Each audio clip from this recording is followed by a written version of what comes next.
Welcome back to another episode of Dive to Dine. In this episode, I'm taking my friend Nathan to the outer reef of my local island group. I'll be exploring the corals with the main mission to guide Nathan onto a decent coral trout. Then back in my kitchen to process the fish and cook up a mean feed. We only have a small opportunity with a storm brewing, so let's get into it. We're hungry! Hungry! We're hungry!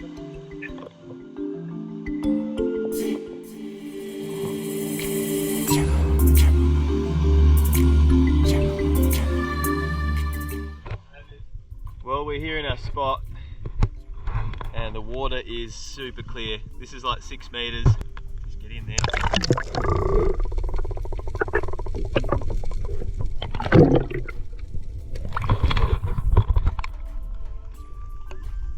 That's nice. We're gonna gear up, jump in, and that man there is gonna get a good fish. There's whales jumping off in the distance out there. Big jumps.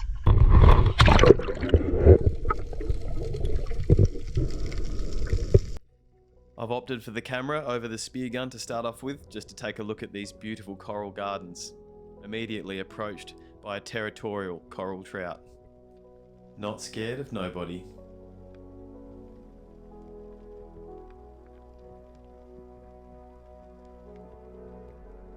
Such amazing diversity of species and behaviours in this area. That Chinaman out the back there, a beautiful fish, however I choose not to eat them as I rate them about a 5 to 6 out of 10, with the coral trout being a 10 out of 10.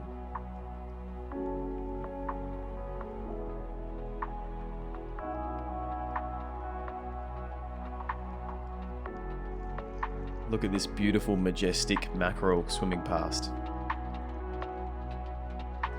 The diversity on this reef system is spectacular.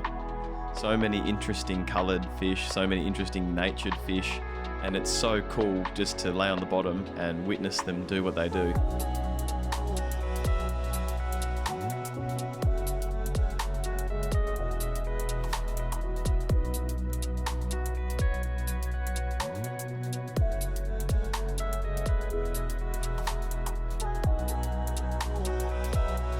Okay, getting serious now.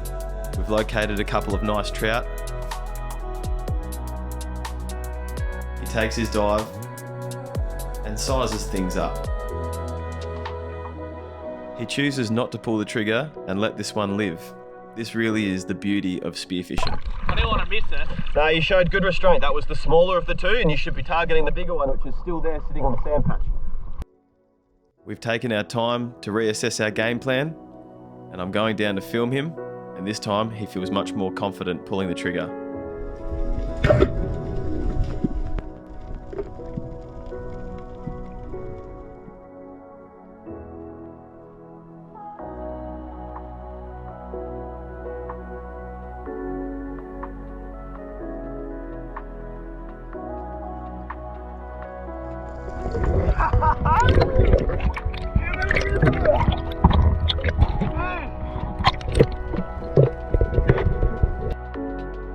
We've taken the boat to the edge of the shoal where it gets deeper, around the 15 to 20 metres, and I drop down to select a fish for myself.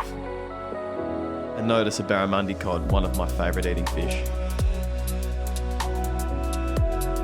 A decent shot, and it's definitely not getting off.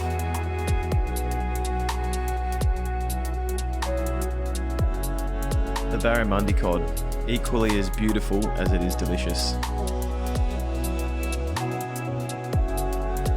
On this drop, there are 2 coral trout, pretty similar in size. However, I'm able to take my time and size both of them up to select which of the 2 I would like to shoot.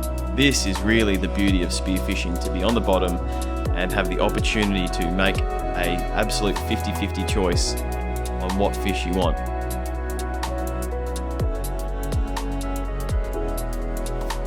Turn my head back. I'm a little bit indecisive, but I've got time.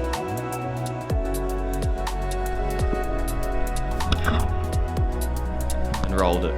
Stoned.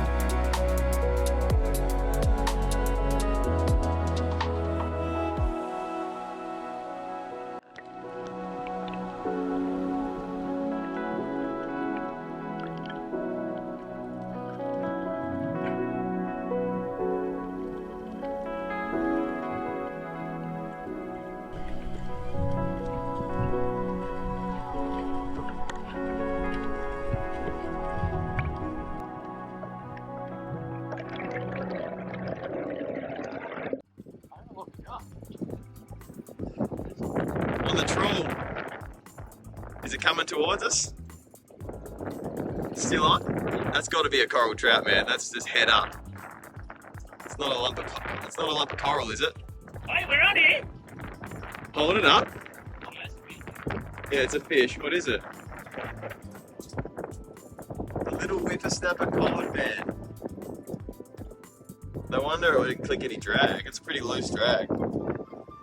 Hold it up. We are on here well and truly. Can't believe the size of the lure compared to the fish at, 5 knots, and he's just like, I'll have that. I'll have that.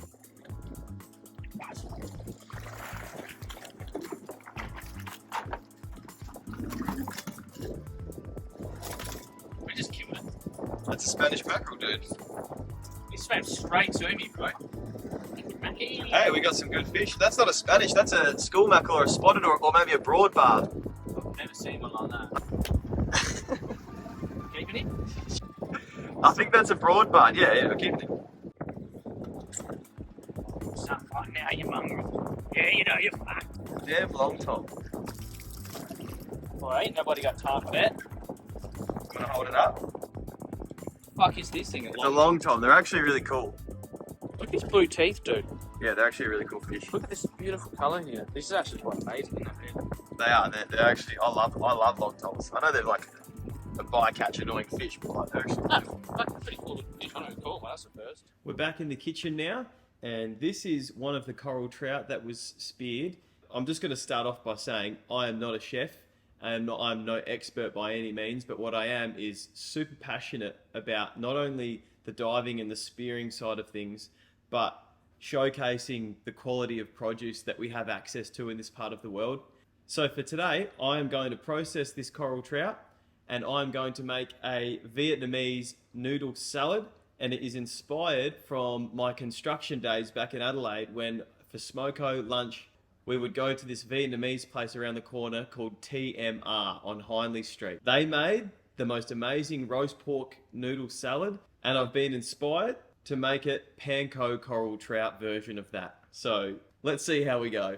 These have been on an ice slurry, which is a mix of party ice and salt water for 48 hours. It goes through a full rigor mortis, which means the fish stiffens and then softens the whole time under ice. And then what you end up with is a nice, firm, easy to work with and much better tasting flesh. You want to showcase it in the best possible way, which is what I'm trying to do here. I'm not saying that there's anything wrong with making a fish wrap and throwing the frame away and throwing the head away, but you're just missing out on so much. There's so much amazing meat in the cheek.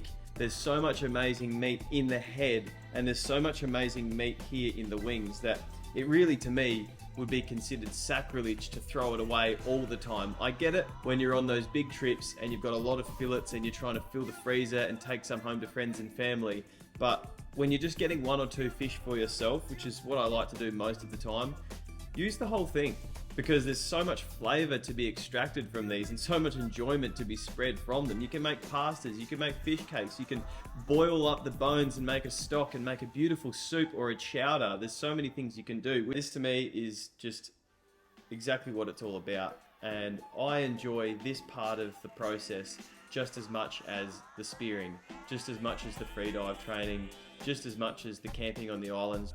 It's all one to me, and this is just another part of it, which I love equally to every other part. So the first thing I'm going to make is the dressing for the salad. It's the Vietnamese style. I think it's called Nam Guoc or Nam Joc or something like that.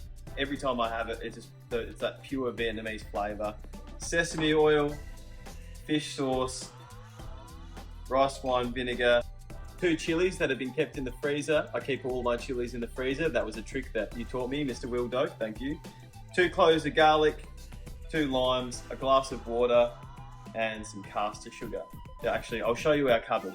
I've got everything I need here. Got all sorts of nuts, flours, sugars, all my sauces. Like, there's so many Asian sauces and coconut creams and pickled this and chili that and oil this and noodle that and like crumb this. Like, I am absolutely stocked. What a woman.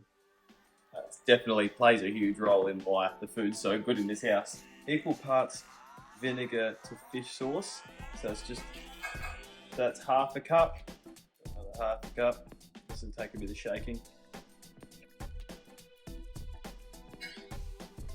Now I have washed and flipped the board, so please leave me alone, internet trolls. I'm sorry, I promised myself I would keep my personality out of this at the start, at least. Roughly a teaspoon of the sesame oil, slice our limes. That might be a bit much on the lime juice, but we'll see. I like lots of lime. Chili. Bird's eye chili, 2 of those should be hot enough. We're going in with 2. I reckon I'm only going to use 1 garlic clove. 2 is a bit much. When you're not cooking garlic and it's going in raw, when you're raw dogging it, I reckon 1 garlic clove does the job. So that's garlic in, tablespoon of caster sugar, heaped tablespoon. This is really potent, and that's what the water's here for. So it's equal parts water as well. So I'm going to go in with a half cup of water, but it may need more. Alright, I'll give it a taste test. It could be sweeter. The chili's rocking. Another heaped tablespoon, maybe a little slightly less heaped, but I'm certain that it needs more sugar. Spot on. Alright, that goes in the fridge. Just quickly, I've got some finely sliced carrots or julienne. You got finely sliced cucumbers with the seeds and juice removed, and then you've just got some bean sprouts there. So they'll go in the fridge and they will come back out after. Now we're into our crumbing. So we've got the coral trout, 1 coral trout fillet plus 4 cheeks. So that's the cheek once the skin's been removed. It has this amazing pearlescent, gelatinous, fatty, fleshy, oh, it's just top notch. It really is like, and look at the fillet, like that cross section has that pearlescent, wow, it's just amazing flesh. Like, I love it.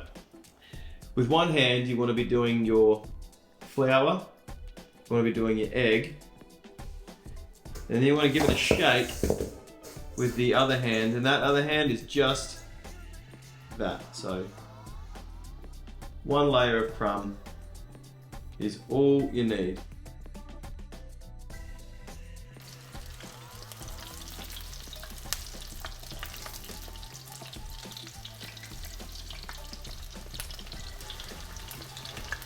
And that's done. Heaven. That's heaven! Oh, it's juicing! What do you think? I have to do a taste test. I will be liberal with the amount that I put on there. And I'm going straight in for one of the cheeks. Remarkable. What are we looking at there? What are we looking at there? Steam coming off it. I'm going straight in. The crunch is so good. The fattiness, the gelatinous of the coral trout, you can taste it. My God, it's time to assemble this. A nice handful of your noodles. Cucumber, in. Carrots, in. I'm not really thinking about how I'm presenting this at all right now. Bean sprouts, in. Fish, in. Wow. Coriander, in. Lime wedge, in. Aesthetically pleasing. Dressing a bit of a stir, it just goes in. Should be enough. Dried shallots. And of course, Maddie has these freshness clips on. Sesame seed on. And you could go full stoner and you could just go like, you get the Kewpie mayonnaise out and just go whoop, whoop, whoop, get the sriracha, whoop, whoop, whoop. I could even do that now, but like that would be something you can do with this if you want to take it to that like next flavor overload. I'm gonna do it.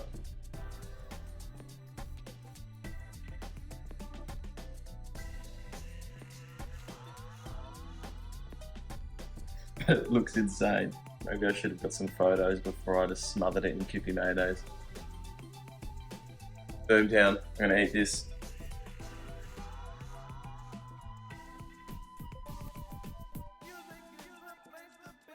Wow.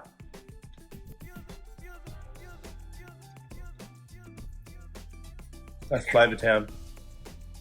And the next episode will feature more cooking in the kitchen like this. I'm just trying to make it a 50-50 split on the videos. Diving and cooking. Dive to dine. Because I love every part of it. And I don't want to leave this out. Like that. The Kewpie was a great idea. It's insane. Ciao.